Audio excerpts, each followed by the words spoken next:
రాష్ట్ర వ్యాప్తంగా ప్రజాపాలన దరఖాస్తుల స్వీకరణ కొనసాగుతుంది. కొన్ని ప్రాంతాల్లో అప్లికేషన్ల కొరతతో జనం గంటల తరబడి లైన్లలో వేచి చూస్తున్నారు. ప్రజాపాలన కేంద్రాల దగ్గర కనీసం మంచినీటి సౌకర్యం కూడా లేదని జనం ఆవేదన వ్యక్తం చేస్తున్నారు. అర్హులైన ప్రతి ఒక్కరికి 6 గ్యారంటీలను అందేలా కృషి చేయాలని జనం డిమాండ్ చేస్తున్నారు.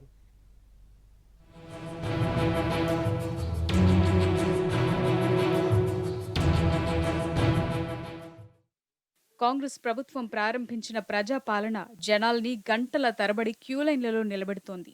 అప్లికేషన్లు ఇచ్చేందుకు భారీగా ప్రజలు తరలివస్తున్నారు. కానీ సెంటర్ల వద్ద సరైన సౌకర్యాలు లేకపోవడం, అప్లికేషన్ల కొరతతో గంటల తరబడి వేచి చూడాల్సి వస్తోంది.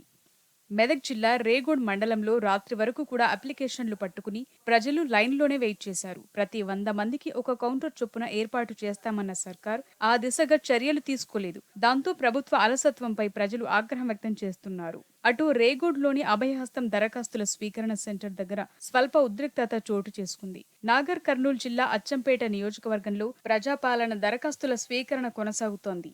రాష్ట్ర ప్రభుత్వం చేపట్టిన 6 గ్యారంటీల పథకాల్లో భాగంగా ప్రతి ఒక్కరికి అర్హులైన లబ్ధిదారులకు అందే విధంగా చర్యలు తీసుకుంటామని ప్రభుత్వ అధికారులు తెలిపారు.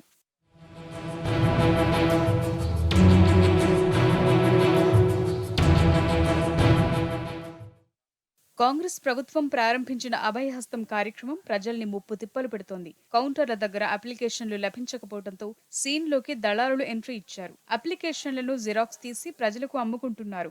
అయితే తీరా వాటిని చూపిన అధికారులు జిరాక్స్ అప్లికేషన్లు తీసుకునేది లేదని తెగేసి చెప్తున్నారు. దీంతో ప్రజలు తీవ్ర ఆందోళన చెందుతున్నారు. ఇక మహబూబ్ నగర్ మున్సిపాలిటీలోని బోయపల్లిలో అప్లికేషన్ల కోసం జనాలు ఎగబడ్డారు. ఒకరినొకరు తోసుకుంటూ అప్లికేషన్ల కోసం కుస్తీ పట్టారు. చాంతాడంత లైన్ చూసిన మహిళలు ఈ కొట్లాట మాకొద్దని ప్రభుత్వంపై ఆగ్రహం వ్యక్తం చేస్తున్నారు.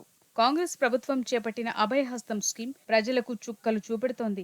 రెబ్బెన మండలం ఖైరిగూడ గ్రామంలో ప్రజాపాలన దరఖాస్తుల స్వీకరణలో గందరగోళం నెలకొంది. దరఖాస్తుల కోసం గ్రామస్తులు కార్యాలయం ఎదుట ఎగబడ్డారు. అర్జీదారులకు సరిపడా దరఖాస్తులను అధికారులు ఇవ్వట్లేదని స్థానికులు ఆగ్రహం వ్యక్తం చేస్తున్నారు.